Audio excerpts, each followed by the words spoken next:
नमस्कार साथियों, मैं डॉक्टर दिलीप सारन, प्राकृतिक चिकित्सालय बापू नगर जयपुर से। आज मैं जो ये महामारी चल रही है उसके कारण से ऑक्सीजन की शरीर में कमी हो रही है।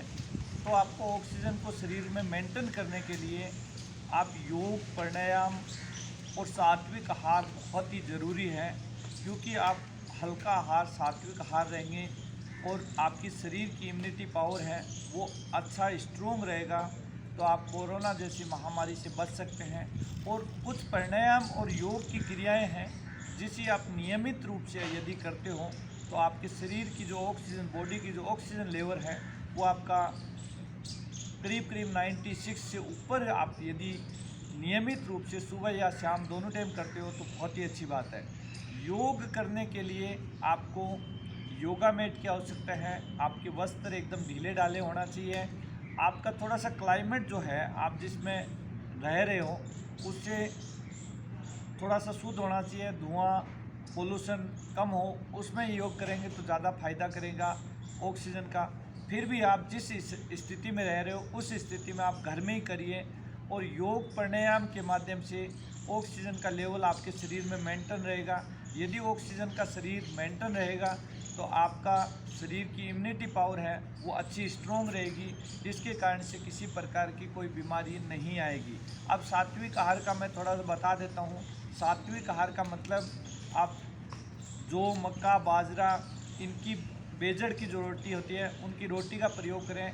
हरी सब्जी, उबली हुई सब्जी, दाल, इनका प्रयोग ज़्यादा से ज़्यादा आप करें। और फ्रूट्स, रात को ड्राई फ्रूट भिगो दीजिए, ड्राई फ्रूट का सेवन करना है। बादाम, अखरोट और किशमिश और मुनक्का, चारों चीज़ आप रात को भिगो दीजिए। जिनको डायबिटीज़ है वो मुनक्का और किशमिश का प्रयोग नहीं करें, बाकी लोग सारे खा सकते हैं। डायबिटीज़ नहीं है तो वो किशमिश, वो जो मैं क्रिया बता रहा हूँ वो सभी लोग करें। हार्ट पेशेंट भी कर सकते हैं, हाई बीपी कर सकते हैं, कमर दर्द वाले भी कर सकते हैं। किसी प्रकार की कोई परेशानी इसमें नहीं होगी, क्योंकि उनको जो बताने का मैं थोड़ा सा सहज तरीका बता दूंगा किस प्रकार करनी है। यदि ये 4-5-10 मिनट अपने लिए समय निकाल लेते हों, 10 मिनट का सुबह समय, 10 मिनट का शाम को समय, और थोड़ा सा जब समय मिले आप मॉर्निंग वॉक, इवनिंग वॉक ज़रूर करें।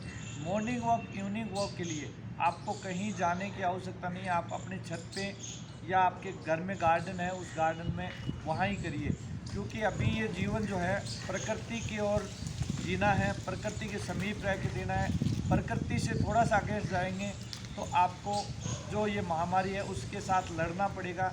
इसलिए प्रकृति के अगेंस्ट नहीं जाना है, प्रकृति के समीप रहना है। तो आज मैं सबसे पहले 3 प्राणायाम का अभ्यास करके बताऊंगा। भस्त्रिका प्राणायाम, अनुलोम विलोम प्राणायाम और ब्राह्मरी प्राणायाम। 3 प्राणायाम और थोड़ा सा कपालभाति, चौथा 4 प्राणायाम का अभ्यास करेंगे। 4 प्राणायाम का अभ्यास करने से आपको मैं बता देता हूँ, भस्त्रिका प्राणायाम का 2-3 रूप से मैं बताऊंगा आज इस क्रिया में। उस टाइप करना है, स्टार्टिंग में आपको 2-3 मिनट करना है, धीरे धीरे उसको बढ़ाते हुए 5-7-10 मिनट तक कर सकते हैं। पर तो जिसको हाई बीपी है, हार्ट की प्रॉब्लम है, वो बड़ो सहजता से धीरे धीरे भस्त्रिका प्राणायाम का अभ्यास करें। भस्त्रिका प्राणायाम के लिए कमर गर्दन सीधा रखें, योग मुद्रा में बैठ जाइए, कोई से आसन लगा के बैठें। गहरा श्वास लेना है, छोड़ना है। नॉर्मल श्वास लेते हैं तो अपने फेफड़ों में करीबन 7 करोड़ रोम छिद्र होता है, उन तक श्वास नहीं पहुंच पाते हैं। भस्त्रिका में लेंगे तो सारे पूरे शरीर में ऑक्सीजन का लेवल अच्छा हो जाएगा। तो भस्त्रिका प्राणायाम के लिए सबसे पहले गहरा श्वास लेना है।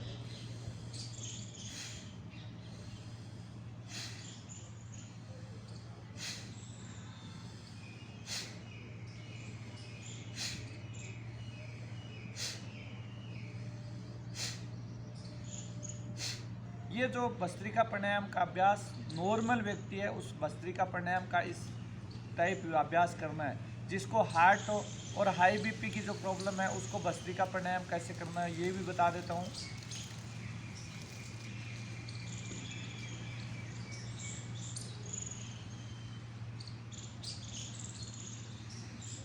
एक बार में 10 बार करना है। 10-10 का 3 स्टेप पूर्ण करें।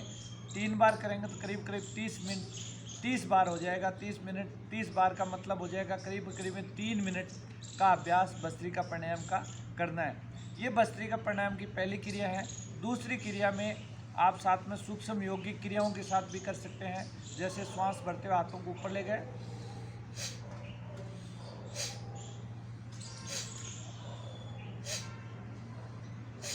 ये भी भस्त्रिका का ही रूप है। और तीसरा में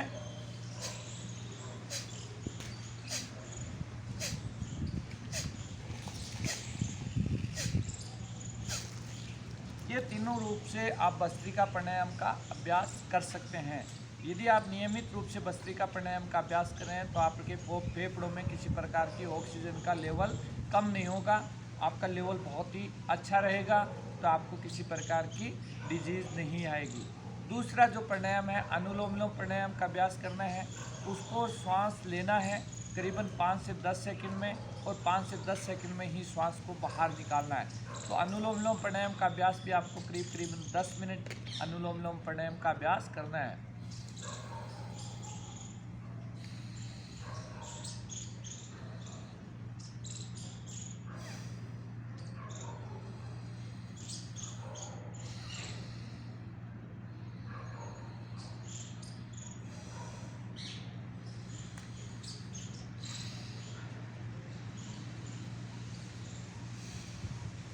ये अनुलोम विलोम प्राणायाम का अभ्यास जो है, इसको भी स्टार्टिंग में 5 से 10 मिनट का अभ्यास जरूर करें। कपालभाति आप लोग सभी जानते हो, फिर भी मैं बता देता हूँ कपालभाति का अभ्यास।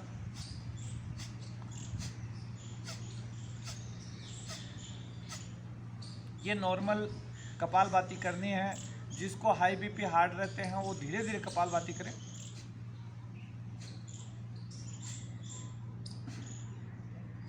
ये अभ्यास कपालभाति का आपको 5 से 10 मिनट कपालभाति का अभ्यास करना है। और ब्राह्मरी प्राणायाम इसलिए करनी ज़रूरी है क्योंकि सभी लोग इस कोरोना महामारी की न्यूज़ देख देख के, नेगेटिव न्यूज़ देख देख के सभी लोग स्ट्रेस में आ रहे हैं। उसको स्ट्रेस को दूर करने के लिए ब्राह्मरी प्राणायाम, अपने मस्तिष्क को रिलैक्स करने के लिए, शांत करने के लिए, आपके नेगेटिव सोच है उसको कंट्रोल करने के लिए ब्राह्मरी प्राणायाम बहुत ही ज़रूरी है। कानों को बंद करते हुए गहरा श्वास लेते हुए मैकार का उच्चारण करना है।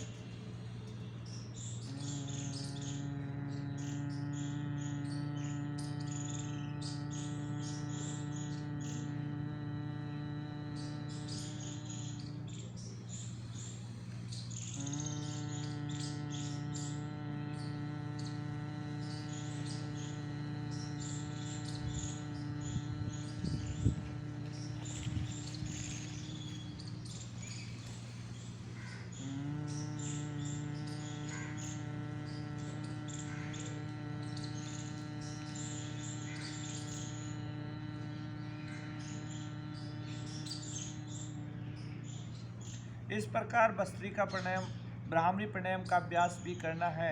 यदि यह नियमित रूप से आप चारों प्राणायामों का अभ्यास कर रहे हैं, अब मैं 3-4 एक्सरसाइज भी बता रहा हूँ। जैसे उल्टा लेट के, जिसकी ऑक्सीजन लेवल कम हो रहा है उसको उल्टा लेट के डॉक्टर भी बता रहे हैं। बहुत ही एक्सरसाइज, भुजंगासन जिसको कहते हैं, वो मकरासन कहते हैं, उस आसनों का अभ्यास, धनुरासन, तीनों आसनों का अभ्यास आपको करना है। तो आप मैं करके बता देता हूँ कैसे उन अभ्यास करना है। यदि हार्ट पेशेंट, हाई बीपी वाला है तो ये भी क्रिया कर सकते हैं श्वास भरते हुए, और ये भी क्रिया कर सकते हैं। तो ये बैठ के जो क्रिया है, सूक्ष्म योगिक क्रियाएं हैं, ये आपके फेफड़ों को मजबूत करने के लिए बहुत ही बढ़िया क्रिया है। आपके शरीर में ऑक्सीजन लेवल को मेंटेन करने के लिए ये सारी क्रिया आपको करनी है। अब मैं बताता हूँ भुजंगासन। भुजंगासन आपको कैसे करना है। दोनों हाथों को चेस्ट के दाएं बाएं रखें, दोनों एड़ी पंजों को मिला के रखें, ठुड्डी टिका के रखें। श्वास भरते हुए गर्दन उठाना है। देखिए 10 सेकंड ऊपर रुकना है। आप मन में 10 गिन लीजिए। हाई बीपी, हार्ट पेशेंट वालों को रुकना नहीं है, श्वास छोड़ते हुए नीचे आ जाना है। वो जैसे इतना ही करेंगे। बाकी लोग श्वास भरते हुए 10 सेकंड रुकने का अभ्यास करेंगे। दाएं गर्दन को घुमाते हुए पीछे एड़ियों को देखेंगे, अपोजिट ये आपको भुजंग आसन की क्रिया जो है आपके जो ऑक्सीजन को मेंटेन करने के लिए बहुत ही बढ़िया क्रिया है। दूसरी क्रिया है मकरासन। जैसे ऐसे रखेंगे, छुट्टी हाथों को नीचे रखें, क्योंकि डॉक्टर्स भी बता रहे हैं कि आपको एक तकिया यहाँ लगाना है, एक तकिया आपको थाइस के नीचे, पेट के नीचे नहीं लगाना है, थाइस के नीचे, क्योंकि पेट का हिस्सा नहीं दबना चाहिए, डायफ्राम का हिस्सा नहीं दबना चाहिए, इसलिए एक चेस्ट के नीचे, एक थाइस के नीचे लगाना है। तो ये मकरासन उसी क्रिया में आपका देखिए पेट यहाँ बिल्कुल डायफ्राम आपका रिलैक्स हो गया है और आप उसको पैरों की क्रिया है पूरा लाइए श्वास के साथ।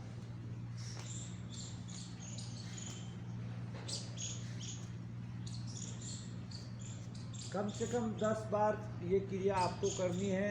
यदि आप श्वास के साथ ये क्रिया करेंगे तो आपका ऑक्सीजन का लेवल बढ़ेगा।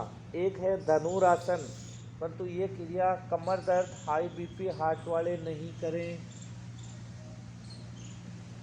नॉर्मल व्यक्ति सभी धनुरासन का अभ्यास भी करिए। ये जो क्रियाएं हैं, इन क्रियाओं का अभ्यास यदि नियमित रूप से करेंगे तो आपके शरीर की जो ऑक्सीजन का लेवल है वो बहुत ही बढ़ जाएगा।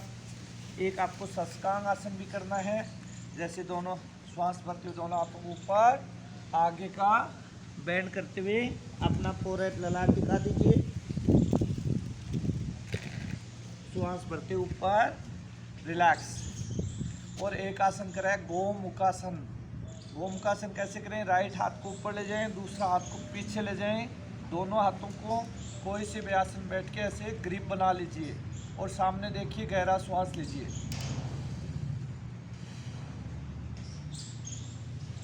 श्वास भरते ऊपर रिलैक्स। इसी प्रकार अपोजिट हाथ से कर लीजिए। दोनों हाथों के पीछे अच्छी तरह ग्रिप बना लीजिए। 1-2 दिन में नहीं बन रहे हैं तो आप टाउल भी ले सकते हो, टाउल से आप पकड़ लीजिए, दूसरे हाथ को टाउल से भी पकड़ सकते हैं। इस प्रकार यदि आप नियमित रूप से सुबह और शाम दोनों समय अपने लिए, हेल्थ के लिए यदि निकाल लेते हैं तो बहुत ही अच्छा है। आपको अभी जो कोरोना महामारी है उसमें सोशल डिस्टेंसिंग का पालन करना है, मास्क लगा के रखना है। आपको ऑक्सीजन लेवल 90 से कम हो तो आप अपने डॉक्टर से सलाह लेके आपकी जो भी व्यवस्था है उस व्यवस्था के अकॉर्डिंग चलना है। और दिन में कम से कम सभी लोग जो स्वस्थ है वो लोग भी, जैन महाराज ने जो बताया, फिटकरी के पानी का जो कुल्ला होता है तो वो दिन में कम से कम 2 बार ज़रूर गरारा करें। तो फिटकरी का यदि पानी का गरारा करेंगे तो आपके शरीर में लिम सी की पूर्ति, विटामिन सी की भी पूर्ति हो जाएगी। आपके गले में खराश है उस खराश को भी दूर हो जाएगा और आपका गला ठीक रहेगा। आपको किसी प्रकार की कोई बीमारियां आएगी नहीं। तो आपके लिए ये सारी चीज़ करेंगे। धन्यवाद। सभी यूट्यूब चैनल को नमस्कार। वीडियो अच्छा लगा हो तो सब्सक्राइब, शेयर एवं कमेंट्स ज़रूर करें।